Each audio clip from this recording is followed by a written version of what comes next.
கடந்த ஆட்சியில் நெல்லுக்கு 2500 ரூபாயும் கரும்புக்கு 3000 ரூபாயும் உயர்த்தி தருவதாக கூறினார்களே தவிர ஒரு வருடம் கூட வழங்கவில்லை என குற்றம் சாட்டியுள்ள வேளாண் துறை அமைச்சர் வினோத் 2025-2026 ஆண்டில் குவிண்டால் ஒன்றுக்கு 131 ரூபாய் ஊக்கத்தொகை வழங்கப்பட்ட நிலையில் விஜய் தலைமையிலான அரசு குவிண்டால் ஒன்றுக்கு 28 ரூபாய் உயர்த்தி ஊக்கத்தொகையை 159 ரூபாயாக உயர்த்தியிருப்பதாக கூறியுள்ளார்.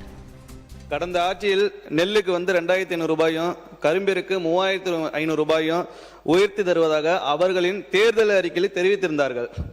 எனினும் கடந்த 5 ஆண்டுகால ஆட்சியில் நெல் மற்றும் கரும்பிற்கான ஊக்கத்தொகையினை அவர்கள் தேர்தல் அறிக்கையில் தெரிவித்தவர் ஒரே ஆண்டில் மட்டும் அவங்க உயர்த்தவே இல்லை.